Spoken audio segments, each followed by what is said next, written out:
Welcome back to the Jam on U610. It's time for our first Jam session of the day. Joining us today, it's not Danielle being in the sun for too long, getting his hand down on the beach. It's actually Chicago comedian Michael Issac. Michael, how you feeling? Oh, I'm real good. Man, Danielle is never here when I'm here. What's up with that? I don't know.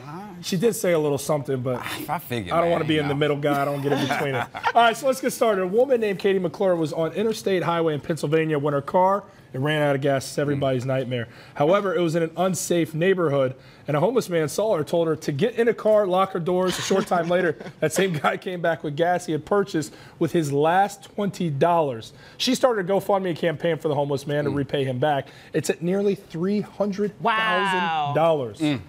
That's amazing. I mean, that's first of all, how unsafe could it really be in Pennsylvania? Oh my gosh. I mean, come on now. Let's. We know the like hood. The hood is everywhere. Okay, the hood is everywhere. It's true, but man, that's amazing. I mean, I make you want to get out on the street and help people now. For sure. Yeah, I mean, seriously, I'm just going around looking for good deeds, right? If it's gonna get me a GoFundMe page, can you imagine that much money? Like the fact that the homeless man came up to you and was like, "You better lock your doors and get out of here, girl. Like I'm gonna help you." Like that's pretty serious. I'm suspect. You know, I don't believe stuff like. I feel he was the one that siphoned her gas out at the. Oh no. He siphoned so it out. You're one of those. I'm one of them people. I'm conspiracy. Like, come on now, you just happen to be there. It was his last $20. How do you know it was his last? His last $20. And where did a homeless person get $20 from? Come like on that's now. all it's got. I just happen to have not this from 20. you, huh? That's too much. I get $2 bills actually. $2. Yeah, Okay. I go to the bank and I get Do the they $2 still bill. pass out the $2? Yeah, you go to the bank and ask for them. But I give them the homeless people, and they be like, hold on, bro. I can't take. I need to say this, man. Can you give me another $2? They don't want to spend well, the Harvey Weinstein saga, it continues. Uma Thurman, who starred in several Weinstein-produced films like Pulp Fiction and Kill Bill, well, she broke her silence yesterday on Instagram saying, with a picture, she posted this: "I'm grateful today to be alive, for all those I love and for all those who have the courage to stand up for the others. I said I was angry recently, and I have a few reasons. Hashtag me too, in case you couldn't tell by the look on my face," and there's the face. "I feel it's important to take your time, be fair, be exact. So happy Thanksgiving, everyone, except you, Harvey, and all your wicked conspirators. I'm glad it's going slowly. You don't deserve a bullet. Stay tuned." Oh my gosh. Cryptic, huh? She sounds like the character in Kill Bill, right?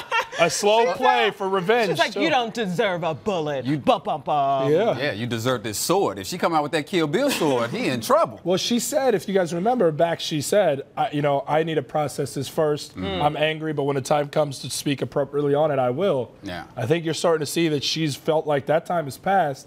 I'm now ready and composed to let out what I have, and I don't think Harvey's got any more lives left. I mean, I think if she goes, that's the jugular, and this guy may have something that's now criminal on his hands. So I read that she did 7 films with him. That's a lot. Yeah, and I think that's why she decided she wanted to wait before she really sounded off on him, because they probably had a very close relationship, at least professionally, which most likely you got to believe was probably on a friendship level as well. Man, I mean, that's just terrible, just terrible. Well, let's move it on to a fun story. How about this one? So Minnesota Vikings defensive player Everson Griffin, he had a good day yesterday. So he's playing against the Lions, right? Well, his wife gave birth to a baby, which he wasn't there for. So check this out. He hadn't had a chance to name it. So if you get a tight look on that shirt, it says, "I just had a baby boy. What should we name him?" Oh. So he couldn't be there for the childbirth. He couldn't. They asked him before the game if he named the child. They said no.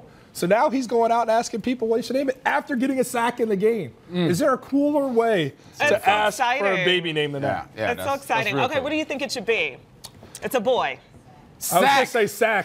Sack! But I don't know. That sets him up for failure, right? Well, his name is Everson. That's a nice name. A Sack Griffin, does that work for anybody? Yeah, then you got to spell it right, like S-A-C-K. Yeah, but you go like S-A-Q. You got to be like. Yeah, because if it's the S-A-C, that'd be a little. I can't think of any. Everson's a nice name. It's where you came from. I don't know what's trending right now. You could name him after the guy he sacked. That's a name that's trending. He sacked Matthew Stafford. I think the audience probably got my last joke. Y'all didn't, but that's okay. Hit me with the one more time. You can't run it back. I don't know. Did it go over my head? They heard it. Yeah, I think y'all was talking to each other. I just kind of threw it in there. It was a sack joke, but never mind. I like those jokes. It's early in the morning.